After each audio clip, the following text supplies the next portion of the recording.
आपण शिव्या द्यायचो, नाव बोट ठेवायचे त्यांना? काय वेगळं आहे आपल्याकडे? नाही, अगदी बरोबर आहे विलासजी. काय होतं, आपण अनेक वर्ष महाराष्ट्र असंस्कृत असणारं आपलं राज्य, विशेषतः पुरोगामी विचारांचं राज्य आणि देशाला दिशा देणारं राज्य म्हणून आपण महाराष्ट्राकडे सगळेच जण पाहत असतात. आणि विशेषतः इतर राज्यांमध्ये महाराष्ट्राविषयी एक कुतूहल असतं की इथले सगळे नेते जरी राजकीय दृष्ट्या जरी वाद होत असतील तरी इथलं जे वातावरण आहे ते खेळीमेळीचं वातावरण असतं. इलेक्शन संपलं की सगळेजण एकमेकाचे विचार जपून प्रत्येकाचा या ठिकाणी रिस्पेक्ट करत असतात. आणि महाराष्ट्र हे वेगळं सुसंस्कृत राज्य आहे. राजकारणामध्ये बिहार आणि उत्तर प्रदेशच्या पलीकडे जात आज आपण त्या राज्यांच्या बरोबरीने म्हणण्यापेक्षा त्या राज्यांपेक्षा सुद्धा आपली परिस्थिती ही बिघडलेली आहे. मग तुम्ही आणि कार्यकर्त्यांना सांगत नाहीत का सर हे?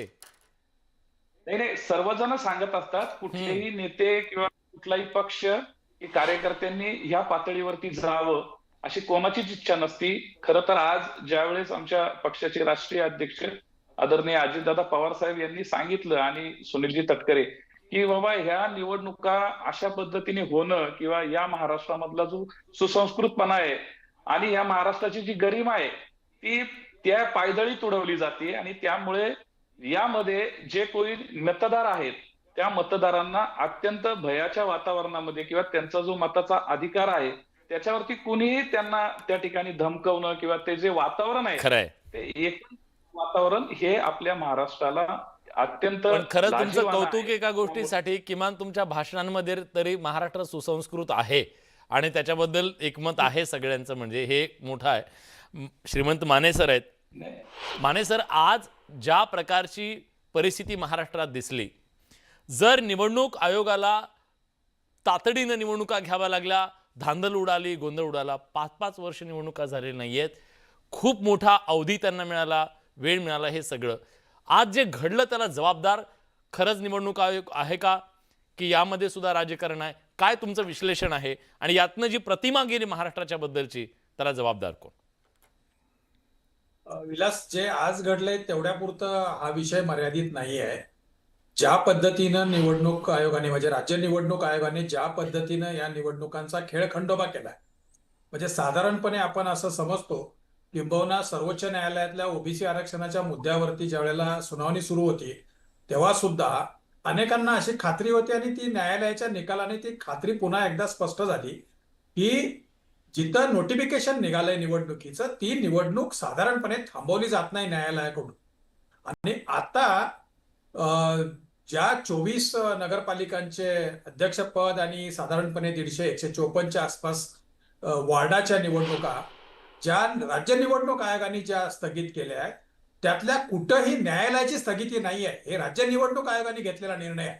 म्हणजे त्याच्या संदर्भातल्या पिटिशन दाखल झाल्या, त्याच्या संदर्भात तक्रारी झाल्या आणि तेवढ्या आधारावरती या रद्द केल्यात. आणि त्यामुळं हे केवळ निवडणूक आयोगासाठीच नव्हे तर निवडणूक आयोगासाठी काम करणारे आपल्याकडची जी मुलकी यंत्रणा आहे, म्हणजे IAS अधिकाऱ्यांपासून तर सगळ्या प्रशासकीय यंत्रणेसाठी हे अत्यंत नामुष्कीजनक आहे. आणि मगाशी सुरुवातीला ज्याचा उल्लेख झाला तो कदाचित केशवरावांना आवडला नाही, परंतु तरी सुद्धा देश ज्या वेळेला 1 नेशन 1 इलेक्शनच्या चर्चा करतो त्यावेळेला एका राज्यातल्या केवळ लोकल बॉडीज मधल्या 3 स्तरांमधला फक्त एक स्तर तुम्ही जर व्यवस्थित एका वेळेला कंडक्ट करू शकत नाही तर तुम्ही एकाच वेळेला देशभरातल्या सगळ्या निवडणुका कशा कंडक्ट करणार?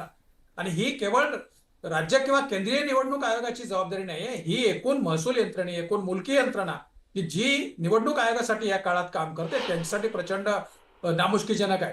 आपण असं समजतो की हे जे सनदी अधिकारी आहेत हे खूप कर्तबगार असतात.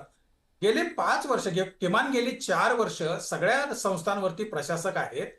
चांगले मॉडेल्स तरी आपल्या समोर या 4 वर्षात आले का? आणि मग हे या काळातल्या प्रशासक पदाच्या काळात काही आलं नाही. आणि प्रत्यक्ष निवडणुका ज्या वेळेला 9 वर्षानंतर होत आहेत त्यावेळेला या पद्धतीचा खेळखंडोबा जर होत असेल तर हे अत्यंत चिंताजनक आहे. याच्यासाठी जबाबदार जे अधिकारी आहेत त्यांना कायदेशीररित्या जबाबदार धरला पाहिजे. केशवजी, कारण याच्यात विलास एकच मुद्दा होता, याच्यात जो सामान्य कार्यकर्ता जो 10 वर्षापासून या प्रक्रियेपासून वंचित आहे, एकूण पॉलिटिकल ज्याला आपण एक पर्सनॅलिटी बिल्डिंग, एक नेतृत्वाची उभारणी, त्याच्यामध्ये त्या कार्यकर्त्यांचं झालेलं जे नुकसान आहे आणि आता पुढचे जवळपास 18 दिवस हे अत्यंत टांगती तलवार राहणार आहे त्यांच्यावरती. याच्यासाठी जे जबाबदार आहेत ना त्या अधिकाऱ्यांवरती खरं तर कारवाई झाली पाहिजे. इतकं हे गंभीर प्रकरण आहे. नक्कीच केशवजी, खरं तर आता तुम्ही या सगळ्याची तक्रार दिल्लीतल्या निवडणूक आयोगाकडे करणार आहात का? कारण आतापर्यंत विरोधक जे गाऱ्हाणं मांडत होते त्याच्यापेक्षा वेगळं गाऱ्हाणं तुमचं पण नाहीये आता. नाही, दोन गोष्टी आहेत. विरोधकांचं गाऱ्हाणं आणि आमचं गाऱ्हाण्यात मूलतः अंतर आहे, हे लक्षात घेतलं पाहिजे. पुन्हा एकदा योगेश, तुम्ही सरमिसळ करू नका.